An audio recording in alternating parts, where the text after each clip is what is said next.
right. So Ross, and it's Ross, right? I think the first time I called you Anthony. Everyone does, but yeah, it's Ross. Is it Ross? And but is then what's your last name? Anthony. Okay, all right, yeah, okay. So Yeah, let's just get yeah. straight in there. So basically, I met your mom so briefly outside a ballet class of my daughter. Everyone says to me, "How do you find the people you interview?" I said, "I don't know, I just find them." But Hmm. I talk to people. So your mom was chatting, and she's got such a sharp mind, which is also something I'm Mm. passionate about because my mom doesn't at the moment. So it's something I always Hmm. pick up, if an older woman who, is sharp. And I say to her, "Are you going to remember?" She goes, "Yeah, of course I'll remember." Then I'm thinking, wow, this woman's amazing. She's quite an independent woman and still, got all her marbles. But so, she just mentioned her children. And when she mentioned you, then my ears just picked up when she started saying China and that you were studying China and you were living, it's in Nairobi, right? Yes. Yeah. Yeah. So that's how I met your mom briefly outside a ballet class. She knows the ballet teacher because they were in hospital together for a week in COVID. And, this is how these connections happen. And now we're talking and you're sitting in Nairobi and I want to hear your life story and why you studied China. So yeah, let's just go straight in there. That's all I know about you. And Mm. let's start with, well, tell us who you are and why you are in Nairobi at the moment. Um, so my name is Ross Anthony.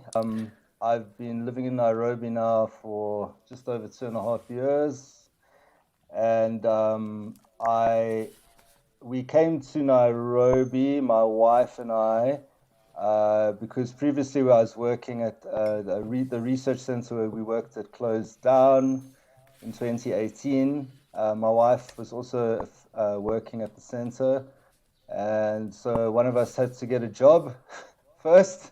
So that's the problem with academics is it's very rare that you can even get a job in the same city because especially if you're in the arts and social sciences where jobs are few and far between. So a lot of couples, one's in one country or another, and one other's in another country or another city. So anyway, so she got a job first here in Nairobi, and so I came along and I work from home now.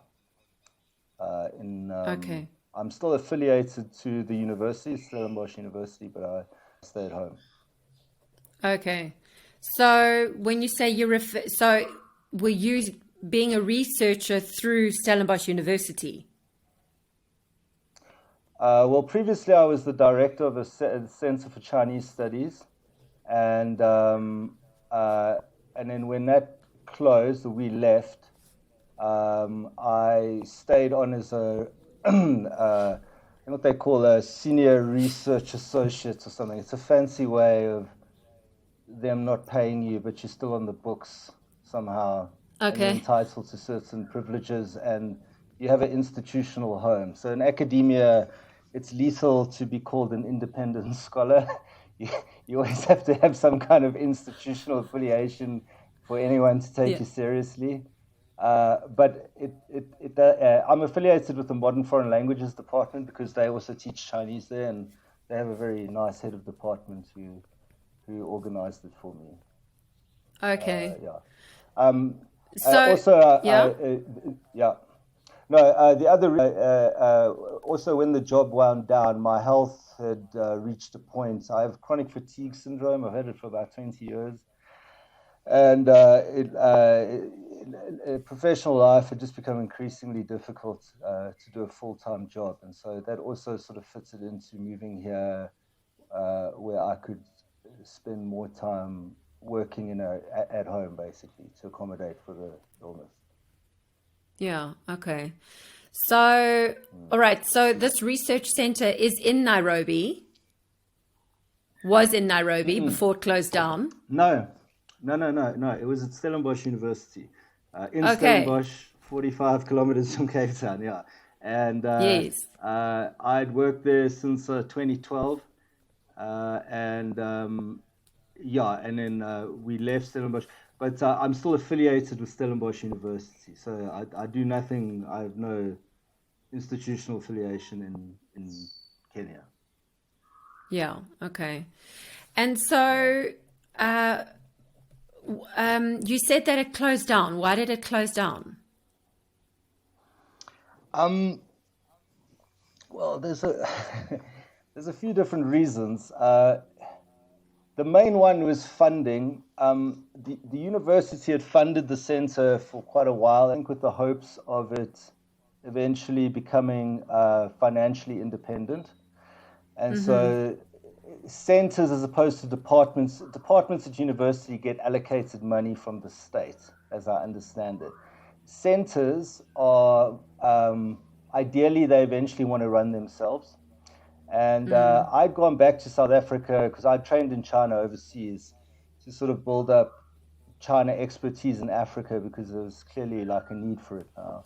And but I found the university year after year got less and less keen on funding it. And I also found it extremely difficult for them to cooperate with me to get funding, because I had been in touch with some big donor institutions overseas, and who seemed quite interested, but Stellenbosch University would not approve me going forward with those applications because of something to do with paying salary. They had to pay a certain amount that they didn't want to. Like usually with these things, the university pays 10 or 20%, and the donor institution pays the remainder, and they didn't want to do that. And eventually, I realized this wasn't going to happen. So there wasn't enough will on their part. Let's put it that way. It was frustrating because we actually, for a very small and cheaply run organization, we had an incredible reach. I would say our reach was as big as like some of their biggest departments, purely because everyone in the world in the last decade or so is interested in what China's doing in Africa. And so we were constantly inundated with media and people from overseas, and so it's quite unfortunate that we weren't able to continue the process. But it had been going for several years, for a while previously. The other thing is that a lot of the research they wanted, where the money is kind of doing stuff for banks and corporations, and I was not interested in that at all. It's not what I was trained in. I was trained in the arts and humanity. I just do research for research's sake. And the idea of going to like Standard Bank and then like doing research on like, I don't know, what's the competition of like Chinese roads in like Tanzania, it was not up my alley at all. And so perhaps if, and there were people who had worked there earlier who were more into that stuff, and you could make it more sustainable in that way. But from my thinking, if you wanted to really build up a proper like research, not just a research institute of China and Africa, but building what I'd call like sort of China literacy, not reading Chinese, but China literacy and like understanding who's China, what is China. We never taught about it at school. No one in South Africa. You taught about Europe and America. You're not taught about Asia. Maybe you are today, but I wasn't. So building up like a proper legitimate place in Africa where African people, not just in South Africa but elsewhere, come and learn about China and build up a sense of like who this country is and everything, from their culture to their politics, economics, everything, environment. And so that was kind of my vision, because the stuff of like looking at bridges and markets and stuff, that's, to me, it's not fluff, but it's like, it's not about building up a proper long-term solid academic program about like another region of the world, which is clearly like going to have so much relevance for the 21st century. You can't overstress it. And it kind of didn't work, unfortunately. Yeah. Okay. So I mean, from their side, and just before I carry on, so guys listening right now, if you're on the podcast listening, Ross has birds in the background, so I'm not sure if it's going to be irritating your ear or not, but just so you know that noise in the background are his many birds that he has in the house there in Kenya. But okay, so just to set that scene, and then okay, so just going back now to what you're saying. So for the University of Stellenbosch, I mean, because obviously it's an academic institution, so it's not that they were. I mean, what do they get out of this as an academic institution if they have scholars like yourself who dedicate their life to researching certain fields, you know? What would they get out of it, and what were they not getting out of it that made them close it down? Oh, it's quite simply from their point of view, as I understand it, they just wanted a self-sustaining center that they didn't have to pay for. That was their number one goal, and that's reflective increasingly of universities around the world as state funding is decreased, and this idea that universities should increasingly be run like businesses and that they should raise their own money. I personally find this like completely toxic because over time you stop looking for research that's useful or interesting, and you're chasing money because donors give you money because they want certain things. Some organizations don't, but they're very few and far between.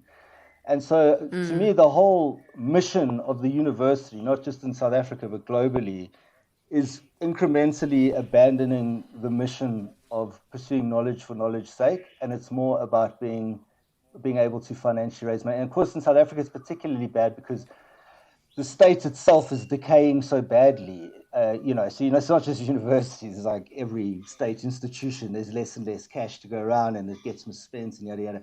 Yeah. So yeah.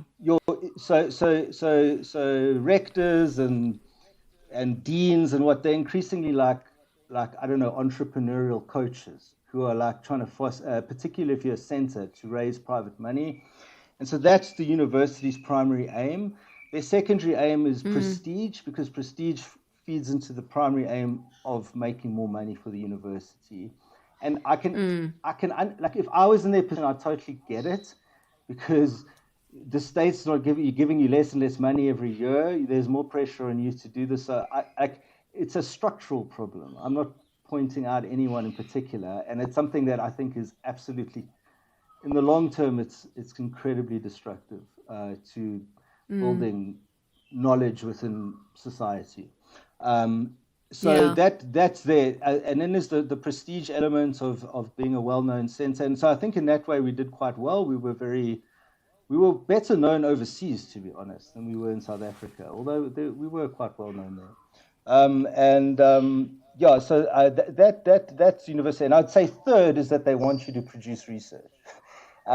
And the main reason they want you to produce research all the time is because for each publication you get, I think about the state pays 100,000 Rand per scholarly article that's in a certain group of accredited journals.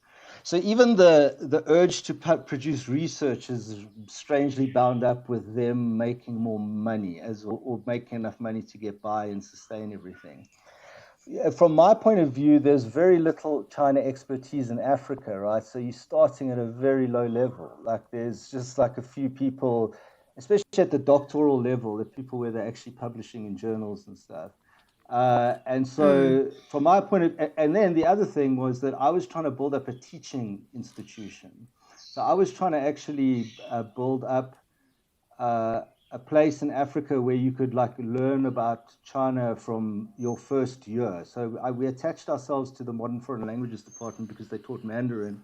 And then we started expanding it and teaching courses on China-Africa relations, economics, infrastructure, global groupings, and then Chinese history, like just the overview of, because it's like 5,000 years, so just a crash course in like how deep it is, and courses on Chinese politics, Chinese popular culture, and so my idea was really, that was my main thing, was to actually build up like a teaching profession, however small it might be, and build that up and actually position it for Africans more generally through online courses and whatnot. Because there's nothing in Africa. There's not one place where you can do this. I mean, so to me, it just seems crazy. Like, think how many English departments there are. right? Or Yeah. like, Yeah. or even like studying the West, or everything like from history to sociology to all of these disciplines. They'll all study the West or they study South Africa. Some of the more bold, enlightened ones will actually dare to study Sub-Saharan Africa because they don't even. South Africa, coming back to South Africa, I found it an incredibly insular place, particularly in relation to Yeah. Sub-Saharan Africa. And I mean, that's not just reflected in xenophobia. There's like South Africans don't really know that much about the rest of Sub-Saharan Africa. And even the ANC, they don't really think of themselves as parts of Sub-Saharan Africa. And like, I think the kind of xenophobic attacks and stuff, you can see it reflected in that. And so I felt this kind of like And quite just provincialism. Ross, just for Yes. clarification for everyone listening, because I mean there are people all over the world that listen. Just categorize Yeah. sub-Saharan Africa so people can see it. Oh, so it's kind of like a fake category, but everything south of the Sahara Desert is Sub-Saharan Africa. And A fake category. that it is. But when things are that big, they have to be ham-fisted. But and basically, it crudely overlies with the Bantu ethnic group. So it's basically 3,000 years ago in West Africa. Certain groups there started moving south, all the way down to South Africa, and one branch, another down to Angola, stopping Namibia. And those are the Bantu groups, or agriculturalists, and that's kind of sub-Saharan Africa. Are And you they there? overlap with nomadic pastoralist groups from the Nile region. So it also kind of sort of overlaps with the ethnic category and a geographical category. Ross? We were talking about Stellenbosch and just, you know, basically these institutions, especially now in South Africa, and how they are having to sort of monetize their research, which is a great shame, because that's actually taking away the knowledge and the intellect, right, of what we need to know about so many things on an academic level. So that's sort of where we were at. And obviously, you know, you being with Stellenbosch University, yeah, that's just the reality now of South Africa. But you did also say internationally that a lot of these research institutions are trying to monetize their Yeah, it's like departments. I mean, it's a global thing of I think after the 1980s, the sort of Thatcher Reagan revolution, there was this idea that everything is run better as a business, everything. Okay. And I think that there's certain core social services where that's just clearly not true, because like if everything's run by business, your main incentive is money and making money. Because that's what businesses are good at, right? So businesses are good at making money. I felt like recently the Higgs boson was found, right, in the CERN Hadron Collider, and I think it was in the 60s, the Scottish scientist hypothesized that this thing should exist. And like in the year 2000 or whatever, they found out it existed. This guy predicted it through mathematics and imagination. And he said there's no way he would ever have been able to do that research in today's environment, because what it does is it takes the coordinates of what you know already and pushes that. And to look for things that you don't know, and you to be like Donald Rumsfeld, but you don't know, you don't know. You don't even know what you don't know. That requires, like in good faith, giving researchers money and saying, go and think, go and explore, go and do whatever you want to do. Wow. I think there's I think there's so much like that in the world, and I think that that's got nothing to do with business. It's got like you and I would say health services, and I think that COVID's also like raised this issue. In England, so for instance, increasingly trying to privatize health services and whatnot. I think that eventually the vanishing horizon of making profits and the vanishing horizon of doing whatever else you want to do collide. They don't collide when you're running Microsoft or a business. But so I think that, like, I hope at some points in the future they kind of scale back on this a bit. But it seems to be the way the world's going, unfortunately. Yeah. So let's just talk about, I mean, to set the scene now, you're South African. Just tell us about you, where you grew up, your background. I was born in Durban. My folks were from Natal, and I grew up in Johannesburg, and then I started my tertiary education in fine art, actually, and history of art particularly. I loved it, so I went on to do an honors in that. And then I did like a lot of South Africans, white South Africans do. They go to like England for a year, and I love mountains, and so I saved up some money to go to the Karakoram Mountains in northern Pakistan. It's they're like some of the highest mountains in the world. I saw it National Geographic when I was a student, and I saw pictures of this place. I was like, okay, I've got to go there. Yeah. And when I was there, I crossed over into China. It's the highest border crossing in the world. And I don't know, I just like fell in love with China. It was just huge and weird and wonderful. And this was like the far west of China, like a kind of Muslim desert regions of China. And yeah, so I just got hooked on it. I did some teaching in Taiwan. I went back, I did a master's degree at UCT in English literature, and then I went to Taiwan. I taught there for a while. I was first at kindergarten and then at a university. And I traveled back to China from there a few times. And then I sort of, to stay in university these days, you have to do a PhD. And so I thought, all right, I'll do something in China, and particularly this western region of China. So you might have heard in the news these days, there's a place called Xinjiang. It's spelled Xinjiang, and it's where the Chinese government has now interned a lot of Uyghur Muslim people into these kind of concentration camps. And Yes. Before this, very few people knew about this region. Anyway, so I was always obsessed with this place, and so I decided to do my doctorate in there, focusing on that. Like there weren't many places in the world that did it, like where you could do that kind of thing. But and then also who will pay for it. So anyway, Cambridge University had a Central Asian Studies unit place. So I landed up going there, and I was lucky enough to get a Gates scholarship. Like at Cambridge, they have a Bill and Melinda Gates. I don't know if it's still called Bill and Melinda. But, Yeah. they're divorced now. Exactly. But and yeah, so they yes, it was I was very lucky. It covered like 5 or 6 years of study and everything and field work. So I went and lived in that place for like 1.5 years. And I completed my PhD. So like doing research there was incredibly hard. It was a little bit like white South Africa in the apartheid days in some ways. Like not like the rest of China, like a sort of hyper vigilant police state where non-Chinese were looked at with great suspicion. The reason being that China only in the last few hundred years incorporated this area into China. It's about the size of South Africa. This just one province. It's huge. This Xinjiang.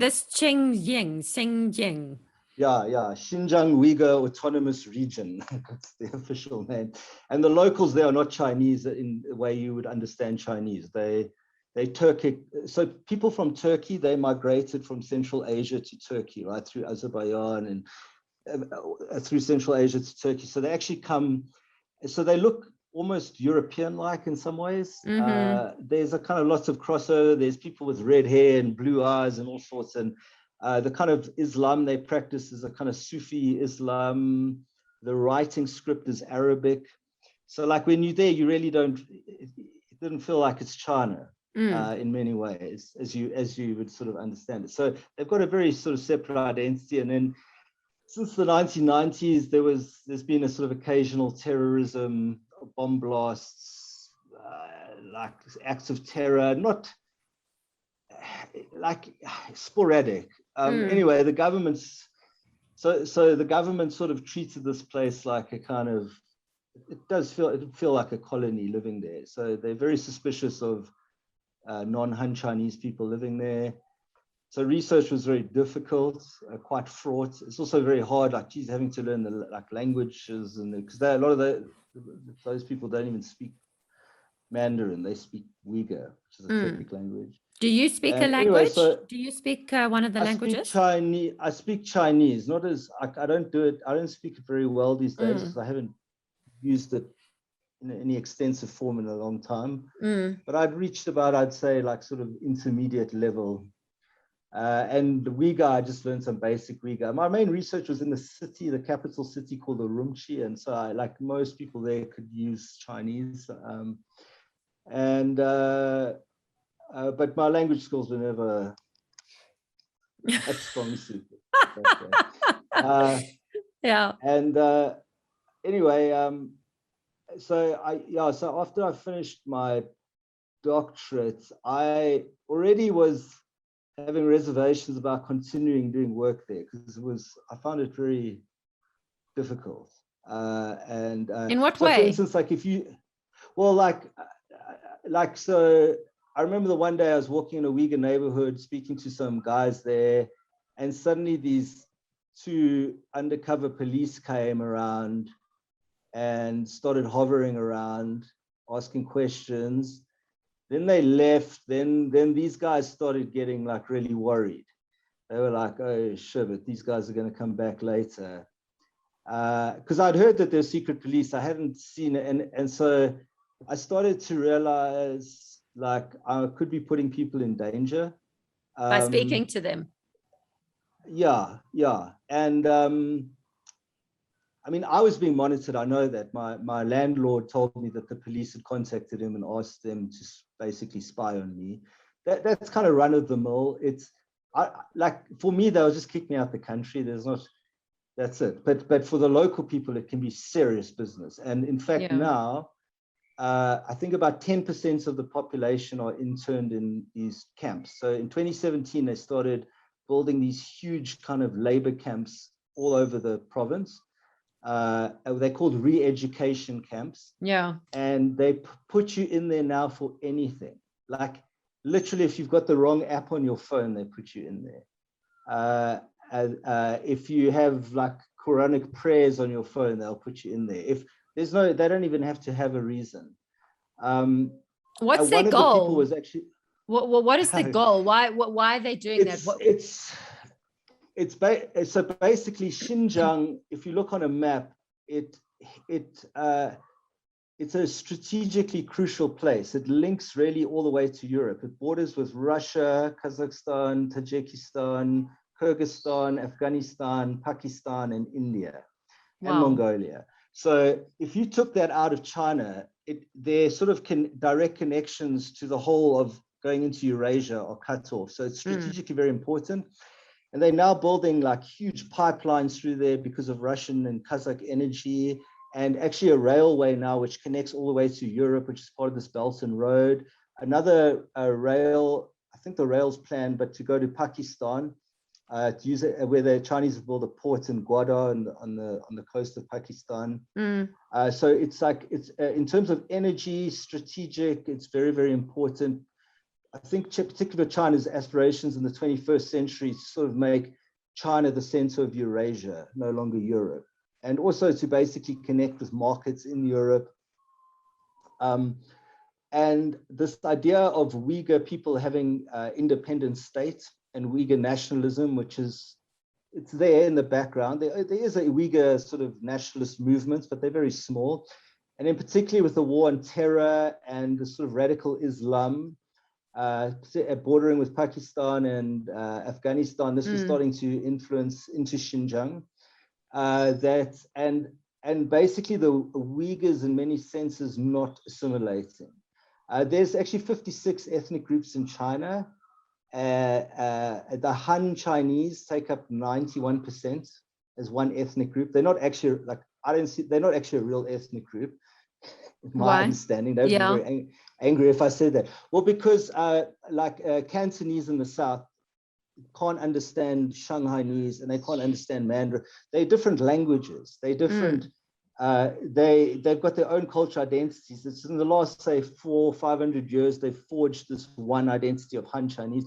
It's got a lot to do with writing, because it's not phonetic writing. So the Cantonese and like a Mandarin person can't speak with each other, but in terms of script, they can read similarly. Oh, wow. It's not based on phonemes. It's just signs. So okay. Yeah. So it's quite like, so in Europe, you couldn't forge one. I mean, what the Han did was basically what Napoleon tried to do. It's what Hitler tried to do. It was like forging one entity in Europe out of all these like multilingual groups. They failed. China kind of succeeded. And so today, most people see themselves as Han Chinese. But of that other 9%, there's 55 ethnic minorities, most of which have kind of been, many of which, let's say, have been assimilated into China. They speak Chinese, they don't speak the languages anymore. It's hard, you wouldn't know that they're different. And there's just a few it's the outlying ones on the outer edges of China which have maintained their identity. So that's the Tibetans, the Uyghurs, and there's a few others there, the Kazakhs, Kyrgyz, Uzbeks, and then the Mongols, and they occupy very big areas because once you move out of sort of South China and you start going north or west, you either reach huge mountains like the Himalayas and that, or you go into these massive deserts like the Gobi. So the areas which these people populate are massive. Yeah. Since like in the last, especially since Mao Zedong, they've aggressively populated these areas more with Han Chinese. Since what? Since since communist China. So like in the 1940s, Xinjiang had like something like 6% of Han Chinese, and now it's probably about 50%. So they've just moved. It's like settler colonialism. Yeah. But within China, no one sees it as that. Well, no, Chinese don't see that. They just think, if you could, how would you create a comparison? Because I mean, obviously, I have a lot of like the biggest audiences on the show are American, the United Kingdom, South Africa, the Netherlands, right? So those are the biggest audiences on Inspirational Interviews. How could you, because China is such a foreign country for everyone, right? But how could you compare it to our sort of Western world so we can understand what you're saying? Yeah. So if you're in America,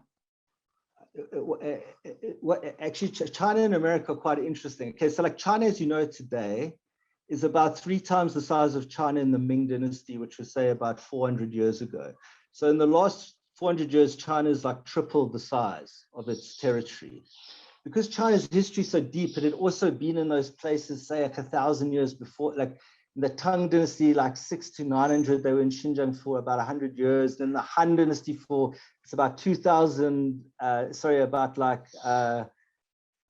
around about, in the first few hundred, around about the time of Christ, they were in Xinjiang for about another 100 years. Yeah. And so they built, so they legitimated through these brief periods where they were, anyway, my point is that, but the modern nation state of China, which you see today, is quite a modern construction. It's like made in the last few hundred years, what you see on a map. Taiwan, which China is almost prepared to go to war over, China's only really had control over it for like 100 years or something. They only sort of officially took it over for 300 years, but hardly had it. But today, Chinese are convinced that this is an integral part of China and always has been. Okay, so if you're in America, Americans are like Chinese in the sense they don't see themselves as colonists. If you're Australian, South African, you're aware that you're a colonial, like you're leftovers from a colonial event. In America, the first time I went there, I was fascinated. They don't think like that. It's just America. Oh yeah, there were those Indian people, whatever, a long time ago. It's not like, they're far more into like black politics and slavery and the Africans that were born. That's far more of a hot issue than that they're colonial power, and that even the Africans, even though they're at the bottom of the rung, were part of that colonial project. So China thinks like America. they don't see it as colonies. They see it as like going back into the mists of time. Tibet and Xinjiang and Mongolia and Manchuria have always been parts of China and Taiwan. And so they do all sorts of gymnastics historically to justify this. So that's why they get very upset. Like just your average nice Chinese person, if you say, oh, Tibet's not actually part of China, they get crazy with you. They're really, really deeply offended. And I've never tried it with an American, but I don't know, maybe. So firstly, there's this, and then there's this kind of manifest destiny thing with the United States. So the last dynasty of China was the Qing dynasty, and they weren't Chinese. So not many people know this, but a lot of Chinese dynasties were not Chinese. They were run by what the Chinese referred as the barbarians. So that would be usually the nomadic pastoralist people like the Mongolians, the Manchus. They live in Siberia, Mongolia areas. The Manchus came, they took over China. They invaded they were having wars with Mongol tribes, and they occupied Xinjiang. Some of these guys ran into Tibet, and then the Tibetan leaders asked the Chinese for help. So they went there, and they just sort of, that's how they got China as we know it today. They just stayed there. And slowly there's this kind of been this thing of like, go west. Particularly in the last 20, 30 years, the Chinese government's launched this campaign called Shibu Da Kaifang. It means like the Develop the West program, or the Great Western Development. And so just like sort of how California and the west of America, there was these incentives for people to like move further inland, take territory, fight the Indians, prosper, this El Dorado, this sort of for like utopian areas on, that sort of come with colonial mentality. You see this in China in the same way you saw it in America, not today so much, but although it still lingers in the country, like Western movies, cowboy movies, all that kind of stuff. So that's how I would sort of compare it to America.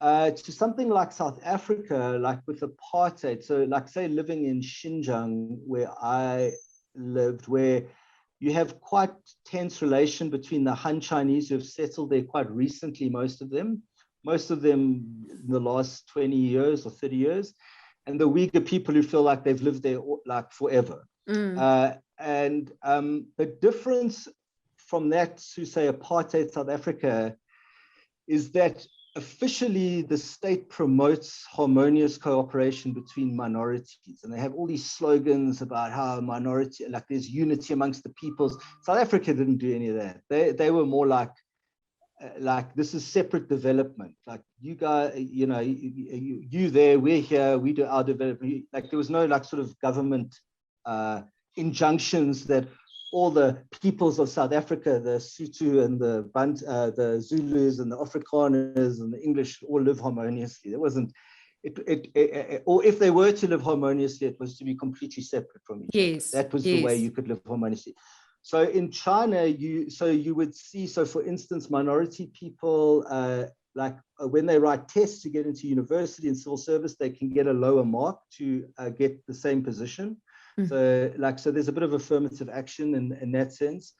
Officially in all the autonomous regions of China, there's 5 of them. There's Tibet, Mongolia, Xinjiang, Guangxi, and I forget and the Hubei autonomous region, I think.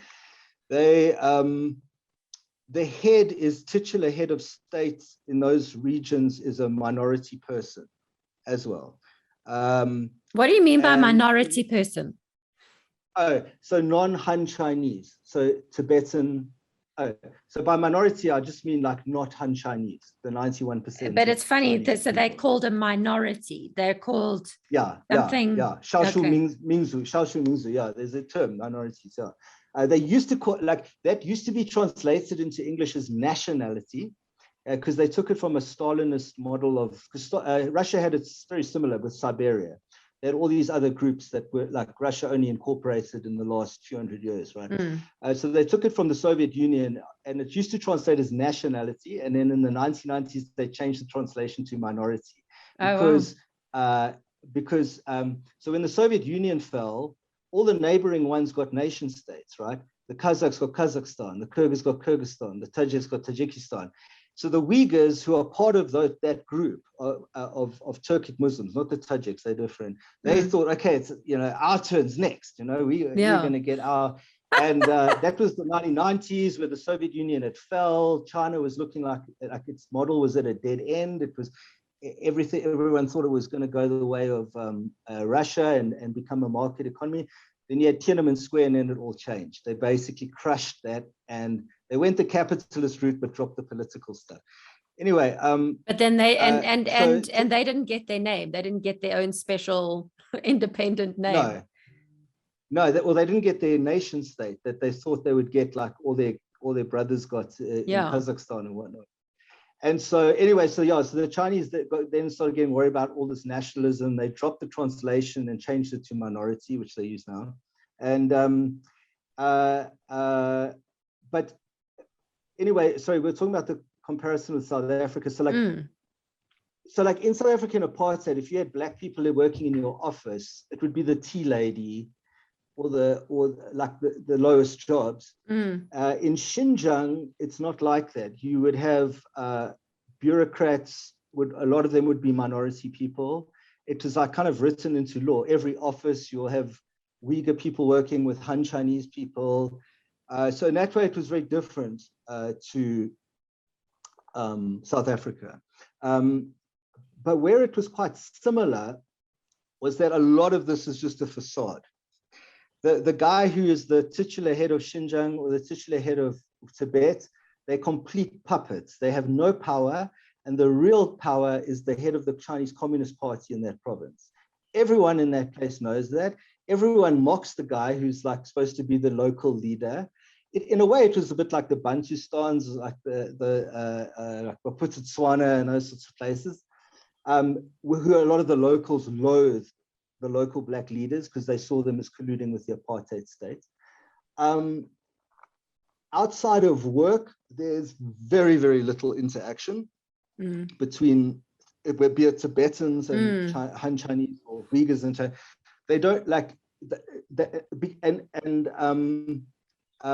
there's very little marriage. Now that Xinjiang has become so repressive, there's actually forced marriages. The government is now like almost like incentivizing Uyghur women to marry Han Chinese men. Like they're doing anything to dilute the ethnic identity of the And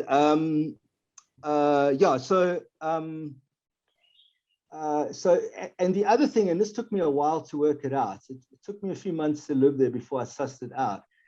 Is that, and that was when I sort of started having the encounters with the secret police. I started to realize like there's a terror amongst the Uyghur people. They are petrified of saying anything in public that could be misconstrued or overheard. Everything is like very secretive. Are there any Han Chinese around when they talk to you? Like weird stuff like, so China has one time zone, but it's like the size of America. And so so the time in Beijing is the same time in Xinjiang, but it's crazy because it says it's like 8 a.m., but it's like still dark. So Uyghurs change their watches by 2 hours. And so they have like two times. They have official Chinese time, which all the Chinese use, and then they have the time that the Uyghurs use. Wow. While then that started to become a political thing where the Uyghurs would like change their watches when they were working with the Chinese so that it looked like it was Chinese time. So they weren't being subversive, you know. And then the other thing I realized, which like really blew my mind, was that the Han Chinese were not aware of the Uyghurs' terror.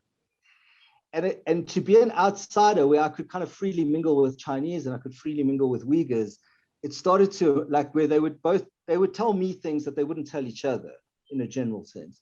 You start to realize, oh my God, like these people are like scared. They are scared. And at first I didn't understand. And then longer I lived there, and then I started to see, okay, they I don't know if my house was bugged, but they were following me, definitely. I knew that they were spying and they'd asked neighbors to spy on me. Then like starting to see like other encounters with secret police and whatnot. I started to see, oh my God, it's like everywhere. And, but the Chinese didn't know. And to me, this was like a mind-blowing thing for my own personal growing up in South Africa, because like I had very liberal parents. They never supported the apartheid governments, but that's about as far as it went. I never understood like that being a black person, not only was it just would be poverty and all of that, but there must have been a real fear.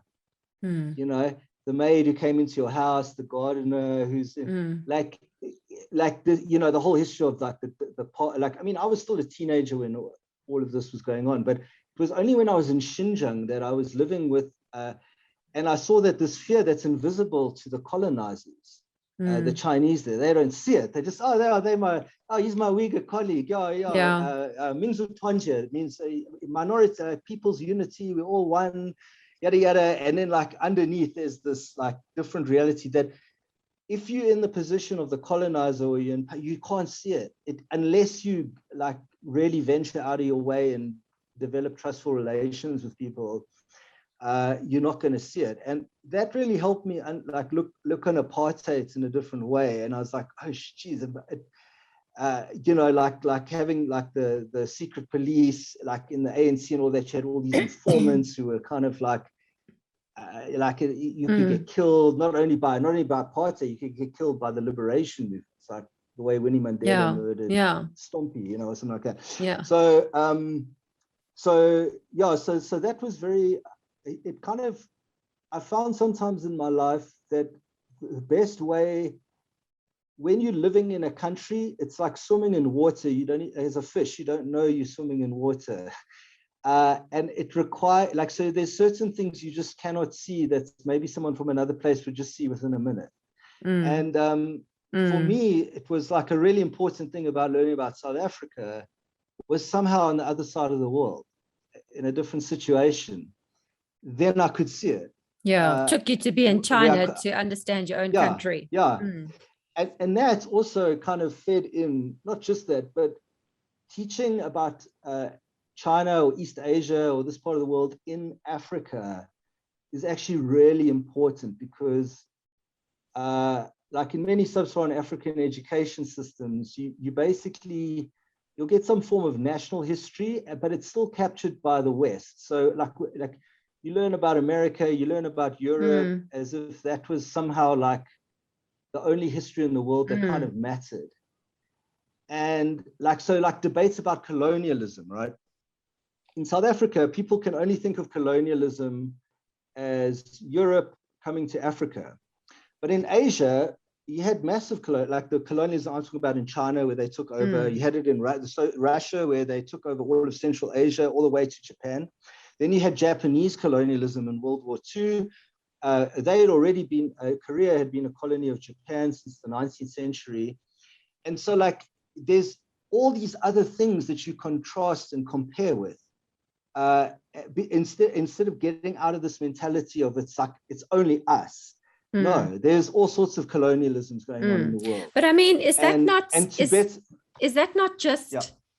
That's, I mean, I know in society, right, and as human beings, you've got to give a name and a term, a definition for everything. But I mean, is that not just, I mean, it's life. We human beings are human, and they will travel and explore until they have found whatever they're needing on their life journey, right? It's just, and we give these terms and names.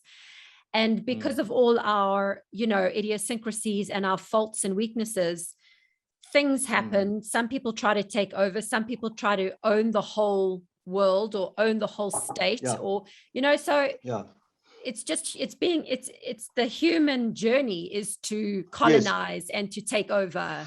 I like, well, yes and no. It's there's some people who stayed in one place for like thousands of years and haven't moved anywhere.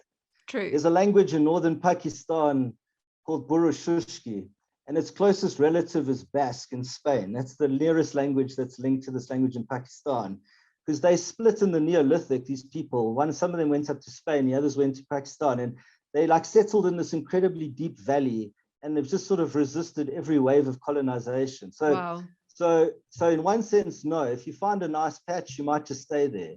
There's also quite some ideologies of certain peoples, tribal people, sometimes, not always, who don't colonize. They just kind of stay. There are other ones that do. I mean, and the earth was obviously colonized like 65,000 years ago, people left Africa and they settled and eventually got to like Terra del Fuego and in South America. Yeah, so there is a natural colonizing ability seemingly within humans. Yeah. Also, like until the 19th century, there was no like global law about that you could or couldn't do this. Everything was up for grabs.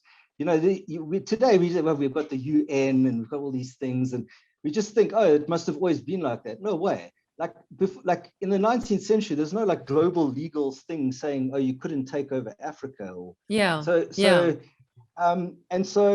and you have nation states, and which is a weird thing, because the first time for the last few hundred years, suddenly the whole world is divided up into like little lines that divide everything. Yes. That's never been a thing before.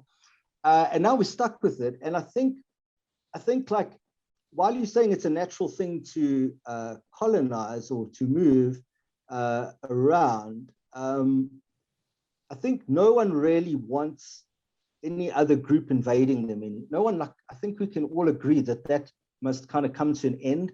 There's something like called the progression of human history toward some more enlightened goal. Yeah. I would say, well, that's one thing we've got to stop. And so we're stuck with the stupid nation state borders we have today, which are ridiculous, particularly in Africa, because they didn't exist, right? When the colonists left, they just carved it all up and said, okay, you are Tanzania, you are Nigeria with your 200 ethnic groups, and you've got but you're stuck with that stuff now. And you just, so I think that, like, actually, if there's such a thing as human progress, it's good that we kind of have laws. I think America's really screwed it up. Like the invasion of Iraq was completely against the United Nations Security Council. They violated international law. That stuff should be shamed. I mean, the fact that George Bush still gets platforms on TV, it's crazy to me. Like, and so I think that, and the other thing is that spirit of colonialism will now go interplanetary. So it's Mars now, with Elon Musk and all the NASA, and space will be that's where it will move now. That kind of wanderlust, which is very limiting because everything's so far away and we don't have the technology. But I'm sure it'll come in one form or another. But I mean, that's really the big frontier. Earth's very tiny in comparison. So that spirit of that will, I think it's healthier to sort of outsource that into the universe. Yeah. So listen, when we first started talking, well, you were just telling me you're in Nairobi, and because you're not working, you're still affiliated with the Stellenbosch, the institution as a researcher, as an academic, but you're not there anymore. You're now in Nairobi because that's your wife got a job there. So you followed her there, and yes. Being two researchers, it's always difficult is she a researcher as well, an academic? She was formerly, yes, a political scientist. Okay, so and based on that sort of dynamic, it's always, tricky who gets the job and who follows who where, which is fabulous and beautiful in how, one does compromise and you have that bond. I think that's also beautiful. But you were talking, and while you were talking, you said you also have chronic fatigue syndrome. And it's funny, while you started that conversation, I could also see a sort of heavier energy in you. And it's amazing how, watching you now in the last sort of 20 minutes talking about China, how your energy is so uplifted and so excited. I mean, I think that, I haven't even got to know you and your full life story yet, but just from the little bits you've told me, it's like I'm thinking you need to be doing something here, because this is where your soul comes alive. Yes, when I talk about things I like, I get animated, but I pay for it. So probably for the rest of the day, I won't be able to do much, but it's every day is like that. I have to pick an activity that I can do, and then I crash. And so like when I was teaching particularly, yes, I love it and I get into it sort of like how I'm talking to you now. It's something in my family. There's a Welsh side of my family. They're very sort of passionate debating type people, and Yeah. I seem to have inherited that. But I pay for it. I can't when I talk, I battle to sort of speak calmly and slowly, which I think would help. And probably after the conversation, I would not have to pay for it as much. But there's a kind of sadness to that as well, like because the animation is part of what makes the connections happen when I'm talking. So as I was talking now, you start, and so I've never been able to discipline myself to speak in a kind of more tempered way about no, but things. what do you mean by animation? I mean, you just speak. I'm just I'm just observing that you're having fun. You're in a flow when you talk about China. You come alive. Look, it's one. I mean, it's not just China. Like, there's lots of anything I'm interested in, or there's lots of things I'm like that. It's great. I'm glad I inherited that or whatever it is. It's a wonderful thing. And I see people who like don't have fatigue, who have this, and I'm so jealous because like when I was a kid, I was like that. I could be like this and just be like that. But what do you mean? I don't know what you mean. Yeah, I could just be like this. I mean, no. So what I mean is, for the rest of the day, my throat will burn and my skin starts to burn. It takes like about an hour or two, and then I start feeling like it feels like a flu coming on. My body temperature will raise, and cognitively I get a bit fuzzy. And every time I meet friends or get into conversations like this, that happens afterwards. So it's like a trade-off. So what I'm saying is there's a lot of people in the world who have maybe a similar disposition to me, but who don't have to bother with that nonsense afterwards. It's just like normal. It's not like normal tired after a teaching. It's like being run over by a truck. Yeah. And then I feel that after interviewing people, I feel like I've also been run over by a truck, which is random because I get so much energy from hearing people's stories, and then afterwards, I actually was supposed to call someone. I set up for an interview next week. I always do that 5-minute call, like I did with you, right? So I always have this 5-minute call so you can hear my voice. It breaks the ice. It just makes it a nice, it's a nice part of the connection process. So. But, and I was supposed to call someone today after our conversation before I then rush off, to then become a full-time mom again later on this afternoon. So, but I actually said, let me not, because it's an intro call. It's the first time. I said, I'm probably like, I'll do it on Monday. Because I'm the same, like after this, you get so into your head and you connecting the dots. And I think because you're an academic, I can imagine you're constantly working with connections, right, in your head, and you're bringing in all these comparisons and it's connecting constantly these dots, and you go so fully into it that afterwards you're bloody exhausted, Yeah. No, that's right. I mean, so it's also frustrating because the people who don't have chronic fatigue, if you tell them, they'll go, oh yeah, I also get tired afterwards. And I do remember from many years ago what normal tired's like and what this is like. If you really overdo it, like put you in bed for months. I've pushed myself sometimes where I literally for like 2 or 3 months I can barely get out of bed. And slowly I can recover. Sometimes you don't. You just get knocked down a notch for permanently. I've read about people like this. So I've got to be very careful about it. And then the other issue is writing. It comes with a kind of weird cognitive fuzziness where it's very difficult to write. And so especially after talking or something, and going back to writing is like very difficult. Anyway, but there could be worse things in the world. It's not the worst illness. You can still live. You can still do things. So but I mean, look on the bright side. I can imagine also because you're also an academic.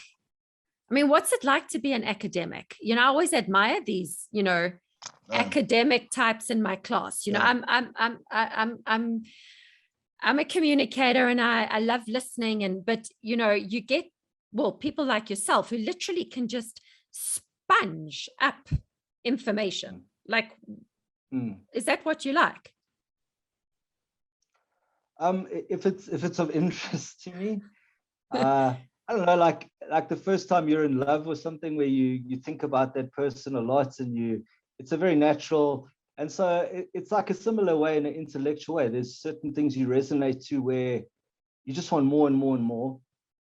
And to me, they're very arbitrary. They just seize me out of the blue every 3 years. Some new topic will just take me, and I can't stop. I just like it. It's like, and like I always tell my students, just read and read and read as much. I remember at Cambridge, like they don't teach you, they just give you massive reading lists and tell you to bugger off.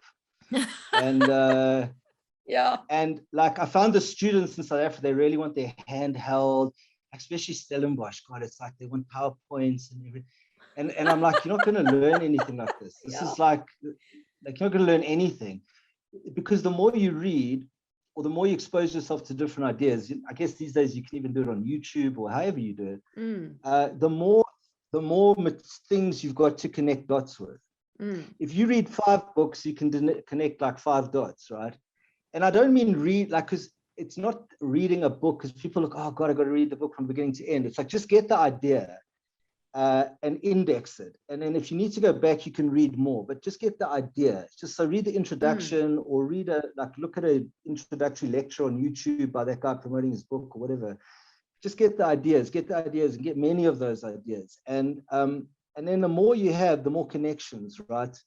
And so to me, it's all like the reading is like the base material upon which you can assemble ideas in different ways. And I actually think anyone can do that. And like it's I guess you might have to have a kind of drive or interest in the first place to do it, but there are skills of like summarizing, getting the information out of a book pretty quickly. How? Because you read the introduction, you go to the index, you read about the things you need to know, want to know about, you look at that, and then you put it aside. Or even you can even start with a book review, or you look at a YouTube lecture, and then you move on to, unless it's something you're really interested in, then read the whole book.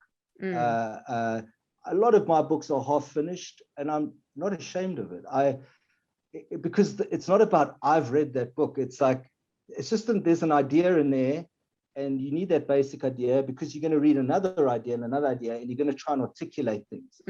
And obviously, if we lived forever, you could read everything, but life's short, and you've got to develop strategies to, to get in as much them. information as possible. Yeah. But that's what it sounds like with you, and right? You want to get in as much information as possible. Yes. If I feel like it's some, but I guess there's also got to be some driving interest, like that will make you do that. And I can't explain that. It's almost like being an artist or something. There's just something compels you towards something, and it's kind of mysterious. You don't really know why. I don't know what you're interested in, but why are you interested in what you're interested in? Who knows? But whatever it is, I guess there has to be a bit of desire.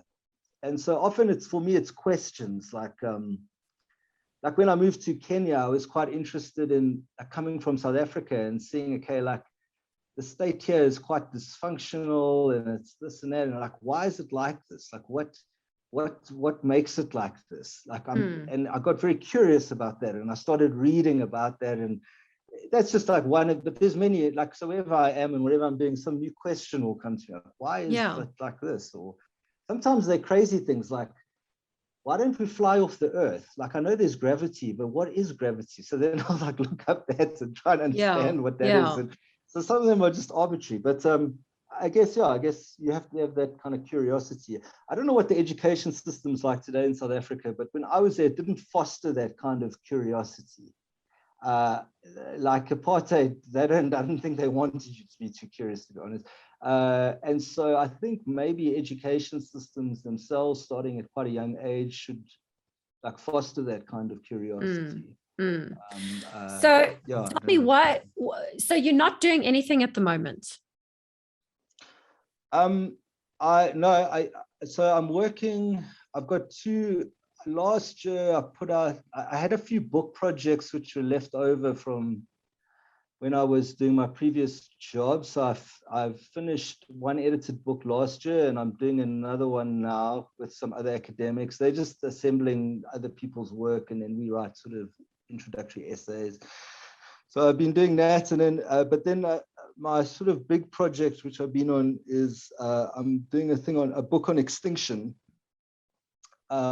human-driven extinction of other species, and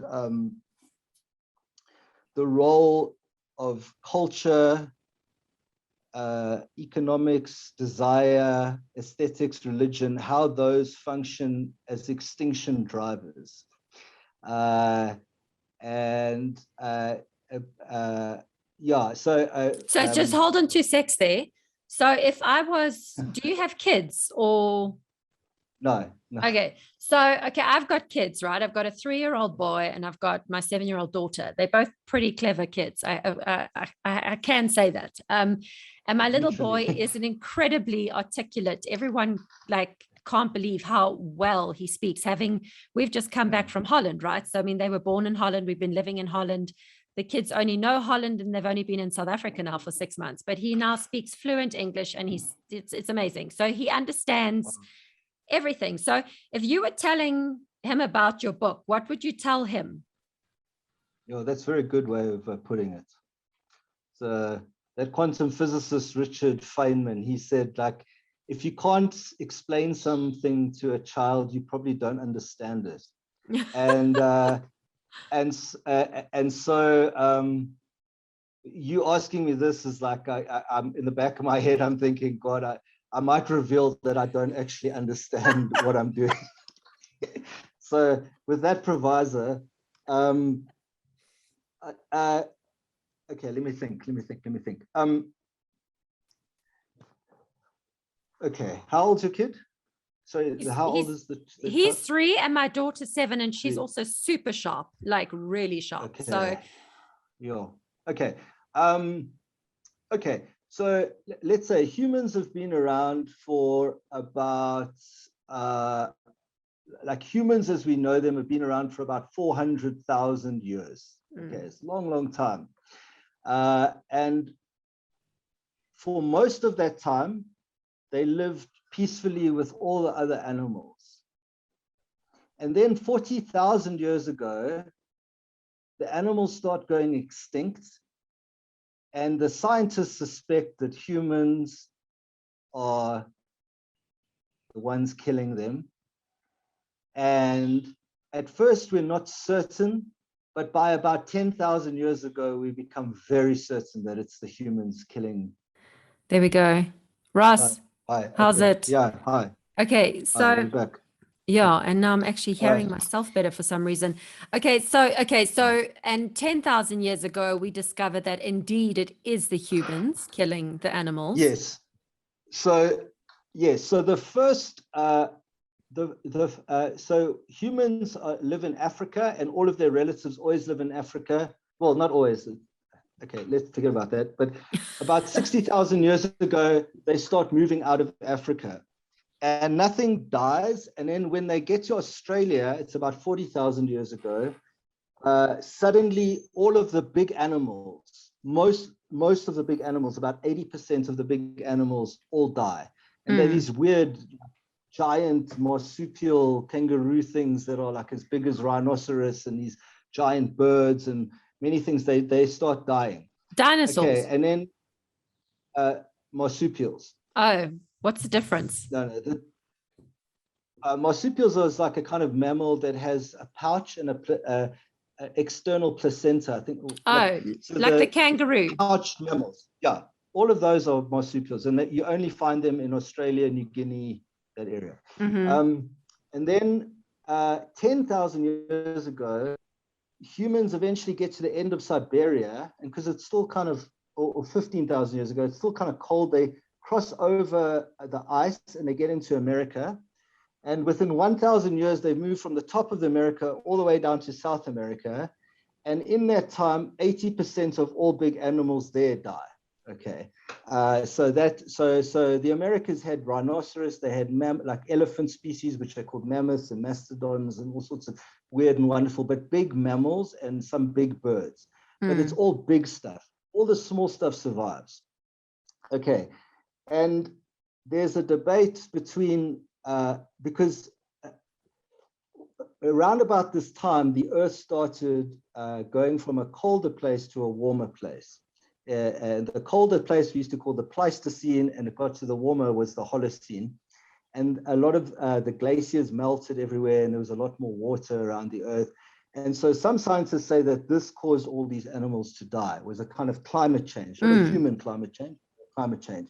The thing is that the Earth had got hot and cold like this for about 20 times over a period of 5 million years, and none of the animals had died before. And so people who say it's the humans who killed them say, but look, and then the others say, but there's not enough evidence. We don't see it because you've got to look for bones with like chop marks in them. And there's sorts of ways there's not much evidence that in some places there's clear evidence that they were hunted to extinction, but it's not wide. So that debate goes on.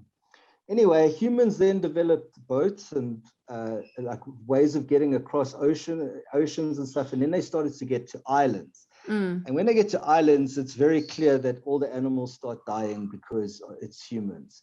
So it's the Caribbean, that's like between North and South America. You see all these giant sloths start dying and various other species start dying. In Madagascar is a very interesting one because people seem to live there for several thousand years and nothing went extinct. And it was only with the arrival of new people that they went extinct. So it's possibly that's got something to do with not just that you're human and you kill things, but that there are cultural decisions or different modes of living which might or might not kill an animal. That's where I get into how culture and extinction are linked, but we'll talk about that in a bit. Yes. And just remember, you're telling this to my 3-year-old boy. No, I'm kidding. No, I know. And I'm sure it's already too complicated, but it's cool. hard. I mean, it's hard to tell. It's cool. I'm seeing the picture, and that's what I wanted to. You're now showing me your book. Yeah. Okay, carry on. Okay. And then about 3,000 years ago, the Polynesians come. They come from Taiwan, and they develop these amazing boats. And between Asia and South America is this huge ocean that's pretty much empty, but except for a few volcanic islands. They're tiny and they're very hard to get to. No humans had ever been able to get to them before. These guys develop boats and they learn how to follow birds because the birds fly between these islands, like Tahiti and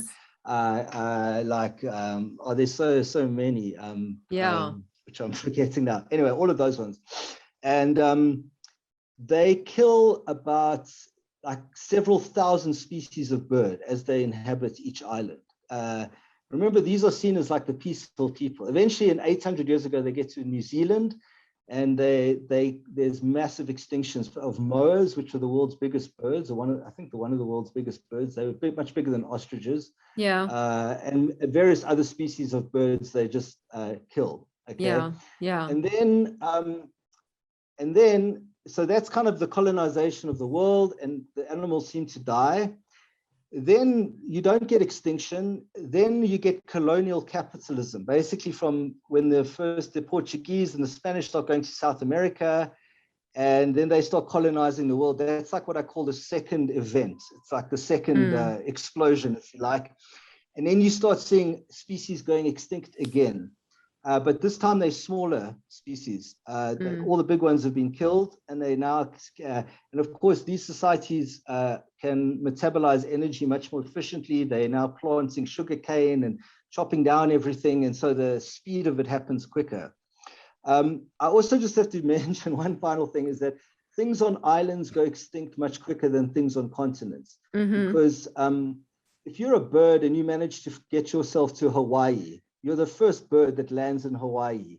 Okay, there's not much competition. There's no other birds. So your one bird species quickly breaks up into about 30, 40, 50, 100 bird species over a few million years. They diversify, and some of them specialize in getting this size seed. And normally they wouldn't be able to do that because there are other competitors. And so you get to places like Hawaii and there's gazillions of birds, but it's a very small confined place. You start chopping down everything and species start dying like this. In Africa, it's much different. They can move around, right? They've got much more space. Everything's got, so on islands, things happen quicker. Yeah. Anyway, so that's the second extinction event, is this capitalist one, which I call, and that's, so that's the scene. And effectively, this book I'm writing for people in the disciplines of humanities and social sciences. And what I've always found the humanities, by their very name, are very self-absorbed with humans and what humans do. And they've kind of not until recently seen themselves as kind of connected to part of the broader ecology of the world. And that we've all evolved from the same mush. That's not how they see things. And so I was very interested in this way, in how cultural institutions and beliefs function as drivers of extinction, in the way that kind of larvae, like the dinosaurs, when the dinosaurs got killed, a comet came out of the earth and hit them, and it hit the earth and it made a big cloud, and then it went cold and the oxygen and everything died. Certain cultural institutions are also extinction events, like lava or an asteroid is an extinction event. And so what I'm trying to, so I'll give you an example. The Polynesians, they love the color red. It's considered sacred. In some islands, it's used as money. So these red feathers, so it's red feathers, right?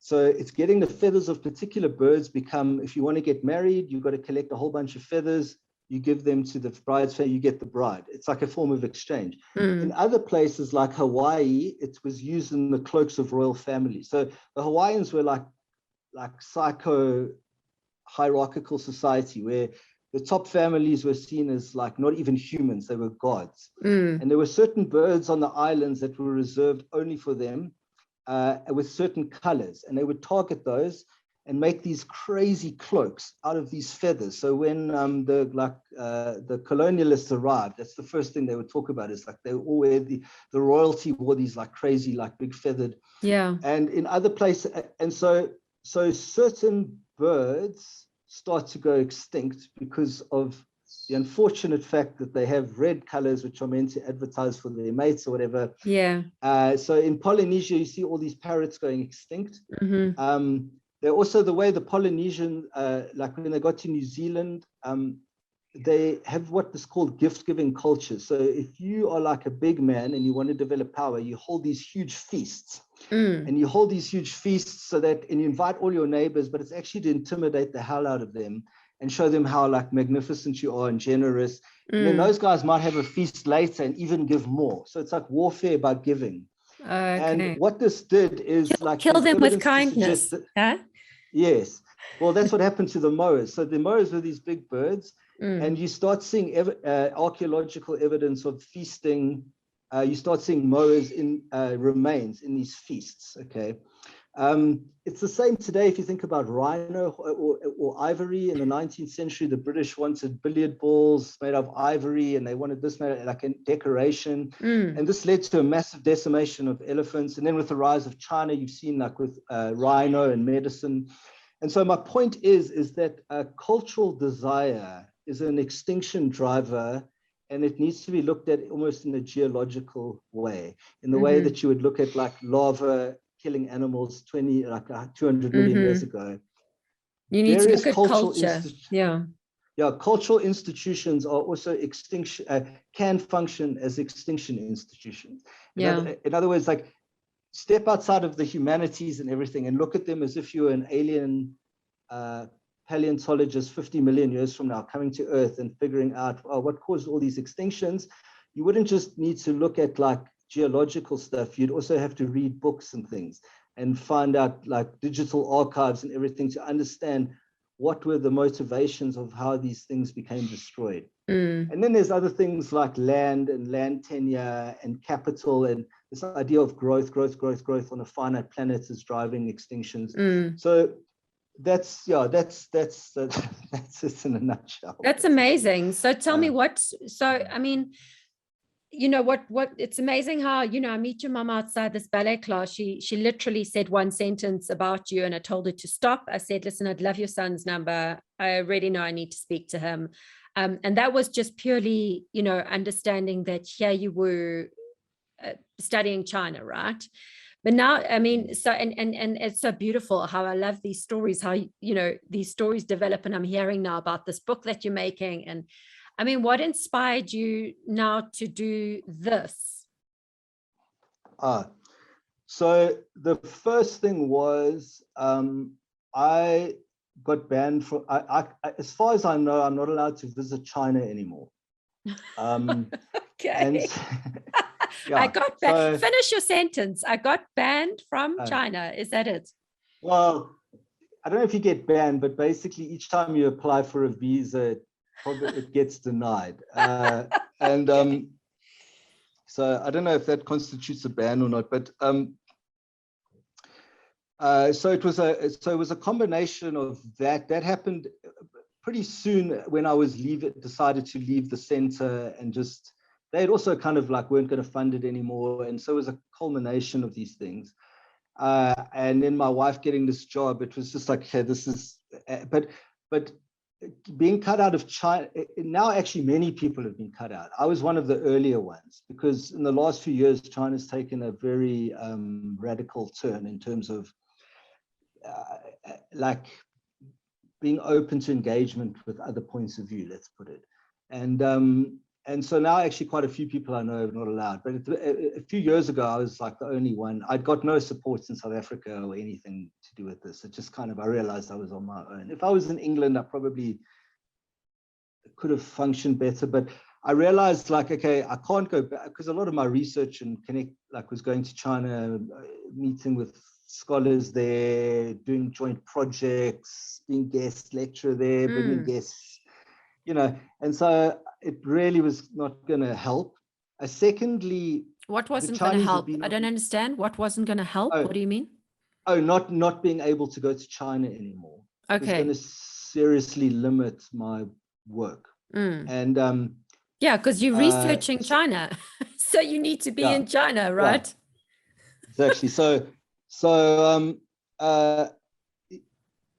Like the things I was saying was no difference to what people would say in America or elsewhere, but in Africa, the Chinese government, I think, has a much stronger leverage, and it was easier to pick someone off like me because I was just like one guy. It wasn't like, you know, in America, there's lots of departments and there's a lot deeper relations and connections with governments and everything. But I'm not really sure why I wasn't allowed back in, but I'd always been critical of China, but just out of pure principle, like I wasn't anti-China. I mean, I had so many things to kind of facilitate dialogue, but I'd never like hold my tongue. I'm just like, no, I have my opinions, and you know, when I'm in China, I don't express them in the same way as I might do in South Africa. You know, I'm aware of those kind of cultural differences and how to adapt to them. But anyway, they basically said to me that when I got a visa denied, they said I must go to the embassy and see them. And they said that some of the talks I'd given in China, they didn't like the topics. And then somehow they knew what I was teaching in my classes. And I was told that, because like one of my courses was modern China, so it includes like, you know, Mao Zedong, the Cultural Revolution, the Great Leap Forward, and the famine, and all of that stuff. They said, no, you mustn't teach about that anymore. You must teach about the new China and about Xi Jinping and about how wonderful China is. Oh, really? And I said, like, there's no way I'll ever do that, like ever. If I was in China, maybe we could talk about that. But not in South Africa. It's just no way.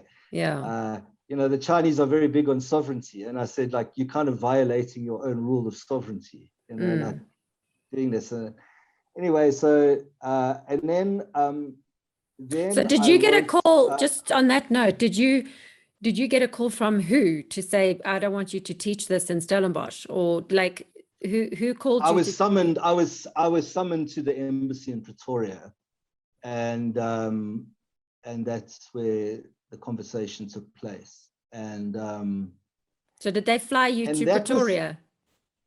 no, I was up there for something else. So I scheduled a meeting, and they said, like, you can't go to China unless you agree to being more friendly to us.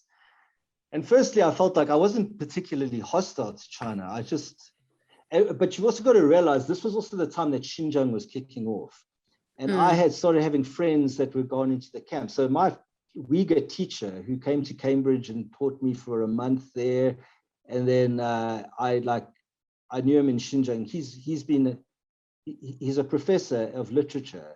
He's vanished since 2017 or 18. So no one's seen him. He was taken away with a black hood over his head. You're joking. There's actually an article in the New York Times about him that another student of his wrote about him. Yeah. So it's kind of like so I was like, I mean, we've read about Nazi Germany and like, how could this happen? Everyone was quiet. So like, you know, I was just trained at like morally, not that I was like some mad advocate who was writing about this all the time. I was I wasn't like, I just would tell my students about what was going on. I think I mentioned it once or twice in articles that this is happening in this place called Xinjiang. You know, now it's like a big topic. You can Google it, and there's debates in the United Nations. But so I was like, I don't care if I get kicked out of China. Like, this is just like, I can't live with myself if I'm like that. And there are some China people who, to their discredit, they go along with this nonsense, you know, because they're scared that they're not going to get access. And so, well, I mean, like in Germany, right? I'm sure it didn't make sense to a lot of people, but they went along with Hitler's regime. Yeah, apartheid is another example. Yeah, another one. Many examples. Yeah. The left-wing academics in Europe and America during Stalinism, they kept on like apologizing for Stalin, saying, no, actually, this is like, it's actually glorious what's going on. And they kind of knew that there were death camps and all of this. So, you know, it's something where it happens a lot. And anyway, so then I wrote, just by coincidence, the two publications asked me to write something about China. One was in South Africa, the Mail and Guardian, and another one was a sort of international university news or something. It's like a global thing for academic. And in both of them, I explained what happened. It wasn't the core of the article. The core, like the articles were more about, like, to develop expertise on China in places like Africa, you're going to have to not just draw on China anymore for help. You need to draw on other parts of the world because they're increasingly bullying you into saying what they want you to say. And you can see it like in Africa, the China funds are like a lot of these Confucius institutes and things. And I mean, like, they're very sterile places. You can't, there's no room for discussion or debate about sensitive issues. And I'm like, this isn't China. These are foreign countries. Like, you know, like, you should be able to talk about these things. And so the articles were something like about that, but I mentioned that I had been prevented from traveling. Then after that, like then I started to see the like true nature of things. This is very interesting. Trying to think how to word this delicately. Okay, so imagine you're a Chinese diplomat in South Africa or somewhere, and you've got some scholar who's saying things about China you don't like, and now you stop them from coming, and instead of acquiescing, now he's writing articles about it. You put petrol on the fire. Okay, what's your next step? How do you shut this guy up? Because, like, if you're a British embassy or something, no one would care about this. Someone's criticizing Britain, it's fine. It's like everyone criticizes Britain. But in China, it's a huge thing if you're a diplomat, if you can censor these things. You get promoted. It's a very different system. So what they did is the company Naspers, Naspers, a while back, they bought shares in a Chinese tech company that became one of the biggest companies in the world. It's called Tencent. And it's called what? It's like they 10 cent, and they have a it's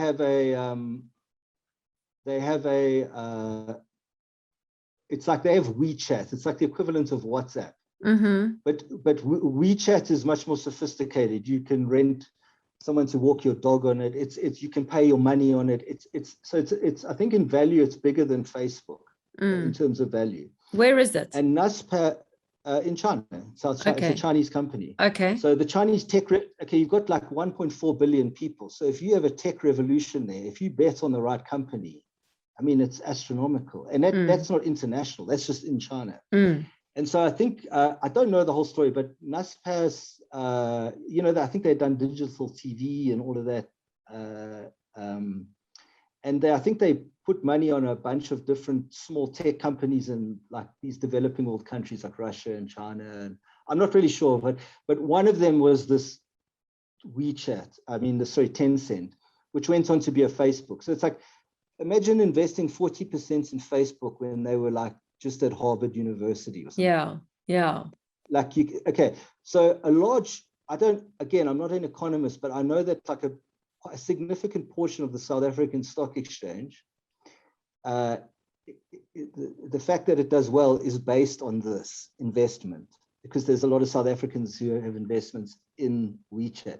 This, I might add, is the same app that in Xinjiang, if you don't have this app on your phone or you have a different communication app, they can put you in a camp. Yeah, that's what you said earlier. all related. It's all related. Because this app they're tracking your conversation on this app, probably in China. So in China, they have the state is, if it wants to, has complete access. They're constantly shutting down conversations and you can imagine what it's like. So a large part of let's put it, a significant part of wealth, maybe even some of your investments, maybe some of mine, I don't even know, is supporting this. Okay. And it's a conversation not had in South Africa, and it's actually a battle I have never picked. I've never written about this, but I've thought about it, and I think it's quite interesting the way global capital works, and somehow being in South Africa, you're somehow like complicit in something happening in the other part of the world in a kind of indirect way, let's say. Okay, so anyway, the former head of Naspers he is involved in Stellenbosch University in some way. Koos Becker, I think he used to be the rector, or I don't know, I don't know what's that ceremonial. He's involved in the university. He's part of that whole Stellenbosch clique of gazillionaires, and so anyway, so you can imagine if, from Naspers's point of view, your investments in these Chinese tech companies is like your most valuable asset. And you not only that, it's tech companies, which is a super sensitive strategic sector in China, precisely because if you look what's happened with Trump's election, everything, the role of Facebook and Cambridge Analytica, and it can mobilize people. It's also the reason Facebook's banned in China, Twitter's banned, YouTube's banned, they're all banned, right? So the tech is a very, very sensitive sector in China.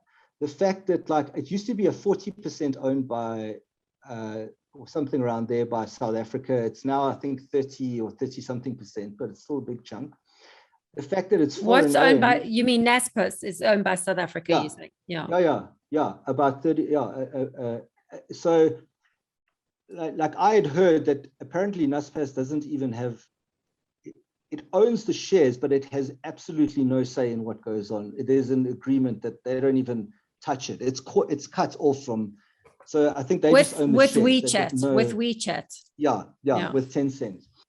So for them, obviously, it's very important that they keep very good relations with the Chinese government about all of this.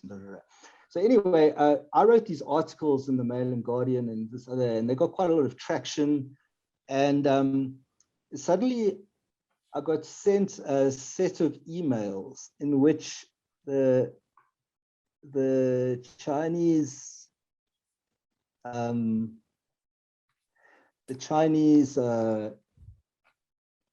embassy had contacted Naspers, asking Naspers, all they said is like, to deal with me.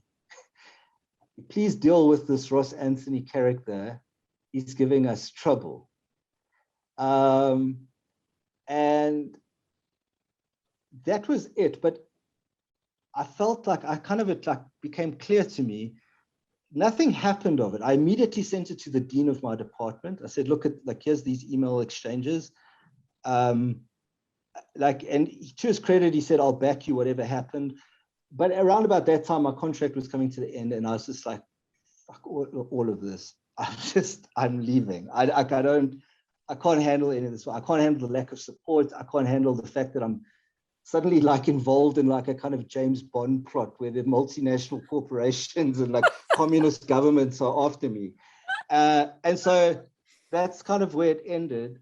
And but what it showed me, and I kind of know this anyway, is that the Chinese government uses powerful foreign investors, and it uses them as leverage to get them to do things that they want or don't want. And that's kind of what I saw. So that's all that happened. So I don't know what it was like, as if they were saying to Naspers, oh, because you're involved in Stellenbosch University or you have power there or you fund them, you must, they didn't say what with me. They just said, you must deal with this problem. And I realized like how completely undemocratic, how completely inappropriate, how completely like stupendously crazy this was. But also, like if they're a big donor to Stellenbosch University, like if I was in power, I'd also want to get rid of him. You know, like this guy's a problem. Get him out. There's millions of dollars at stake here, or rands, or whatever the case is. I don't know because that's because you were shedding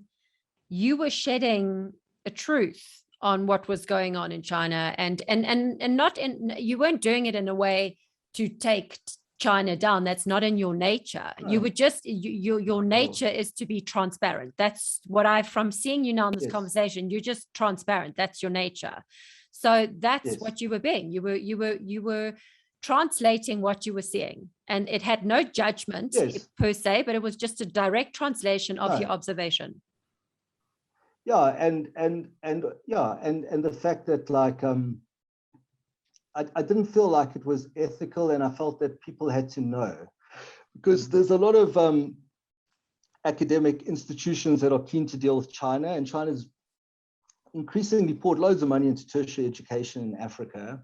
And so I thought, okay, like if this is the kind of stuff that's happening, that needs to be out in the public domain, so that when people decide whether they want to go like take money from these Chinese institutes or that this is like, it's part of it. So it was just, I was just doing what a normal university person does. Just finish what you were saying there.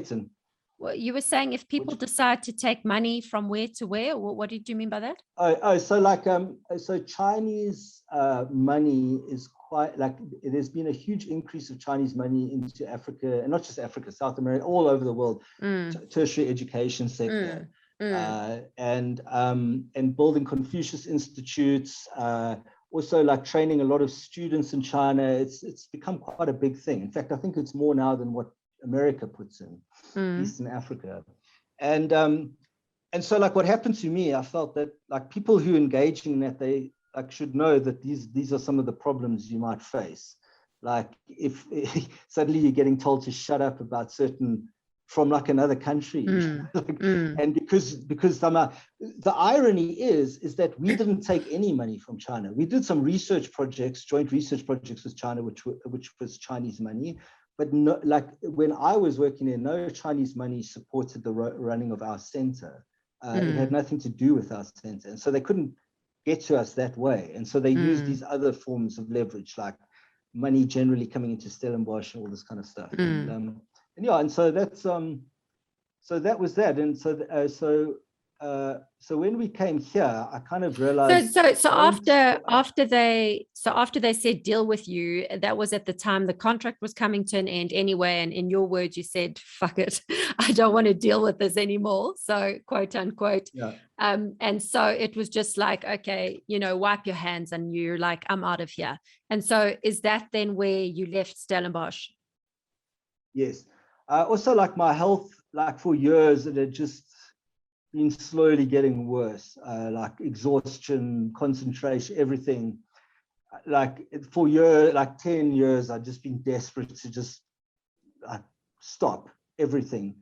And so that also was like another factor as to why when I came here, I didn't just immediately get a new job and carry on. I literally stayed in bed for months. You needed a break.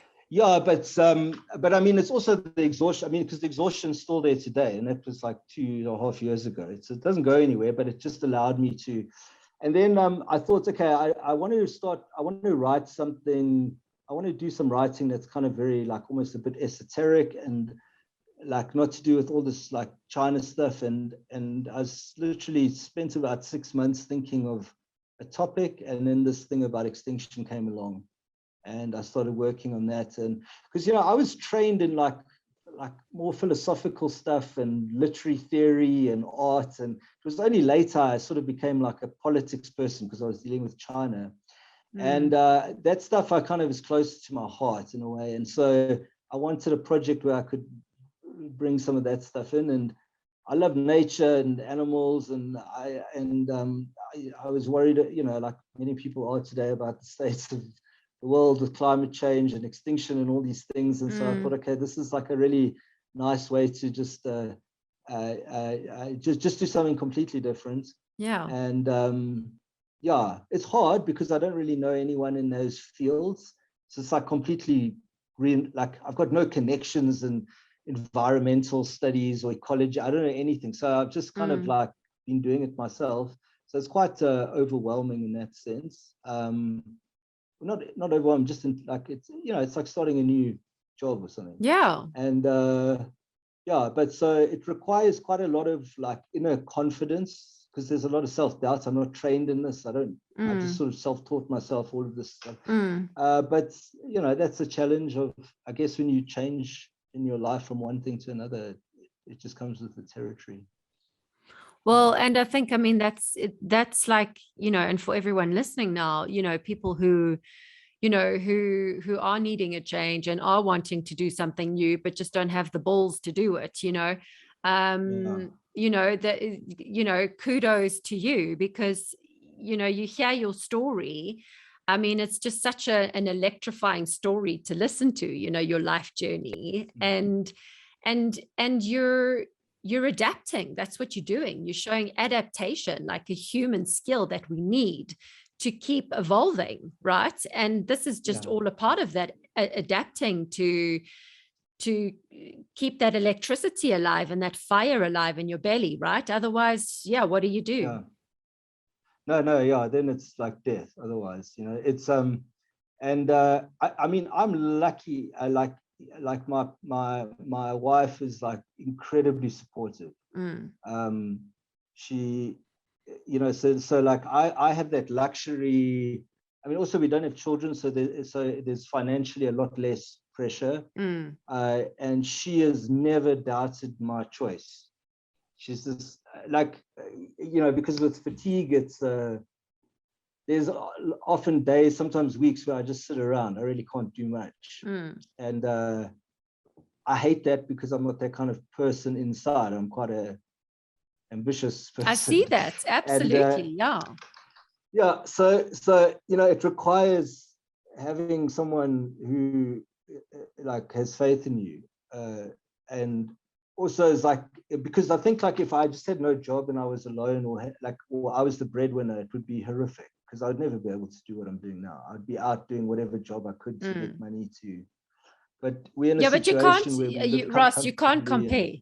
You can't, do you know what I mean? That like, I hear so many people saying that, whenever, because I specialize in hearing people's stories and reflecting on them and helping bring them to the surface and, and in a way that's inspiring to the listener and to myself, and also inspiring to you as telling me the story. It's important for me that you get inspired from this conversation as well and reflecting on your journey. But to say, if I was like this or if I was like that, it's so pathetic in a way, because you can't say that. You're not like that and you don't have that. And people must never, I mean, one of my first interviews a long time ago, it always sticks with me. Comparison steals the joy was her comment in that. But it's not even that it steals the joy. It's actually just a waste of bloody time, to be honest, to compare, because what does it bring you? Like,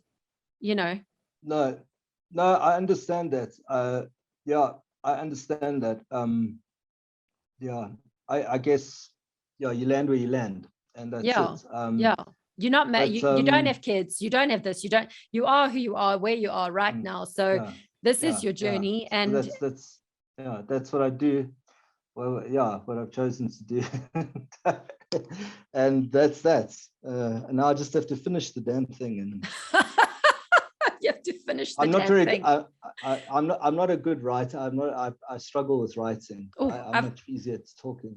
Yeah, listen, sorry, I see, because we've been speaking, I could hear stories like yours forever. I could just keep talking to you for the rest of the day. I've just actually seen the time, and I have to like rush off to fetch my child. So well, listen, you need to finish that story, because then you must come back on the show, and I want to hear about it. I want to hear about it. And once you've also finished it, and it's, just going back to what you were saying, feeling vulnerable and all those things, I hear this actually, and it yourself, being a researcher as well. But if you want to, if you want to learn right, if you want to understand right, so, through this, that's where all this vulnerability will start to dissolve, because it's through doing this that the vulnerability dissolves. It doesn't come any other way. You know what I mean? Yeah. No, there's something terrifyingly permanent about the written word. Yeah. It's like carving something in stone or something. Yeah, but and how beautiful, right? To have that challenge for yourself. And I'm super excited to connect with you again, and we'll just stay in contact. And although I have to now rush off now, I'll message you later on this afternoon just to reconnect, because it's like we've had quite a turbulent conversation with our internet connection, which I was kind of certain would happen, because it's an Africa to Africa call. So I just always presume unpredictability and electricity issues. But it's been so cool to chat to you, Ross. Thank you, Jen. It's been nice to talk to you. I haven't how should I say, conveyed my story to anyone in years, actually. And it's the way people are in their lives is partially the story that they create of themselves and how they got to where they are. And it was kind of interesting reiterating that story again, which I haven't told in quite a few years. Maybe a nice reorientation or something. So thank you. Pleasure. And really, I feel honored to have had this conversation with you. And if I'm definitely ever on your side of the world, I'll look you up, and we'll chat more, because I'm fascinated by what you've dedicated your life to. I think it's really interesting, and how you are so clever, intellectual, and the academic references to what just comes out of your mouth is for me really fascinating. I love it. I mean, because I will never be like that, so it's so nice to hear how you just have all this information, so this book is waiting to come out, and it's going to come out, in a way that's nice for you also, because it's helpful, it's going to be helpful for people to read it. And I love also your reference, what you said earlier about, just, you don't have to read the whole book, just go get lots of books, but have lots of books and read lots of books. You don't have to finish them or read them all. But I love that, because I'm not someone who easily sits and reads for ages, also maybe because I've got young kids, but I do love information. And I like how you give permission to say, don't read the whole book, just read the index, and then read the titles, and take what you need. I love that. It's so inspiring. It's really nice to hear. Yes, that's good. Give yourself permission. Don't be stupid. Yeah, awesome. We're going to end there. Cool, man. All right. Speak to you later. Have a good day. Cheers, eh? Bye.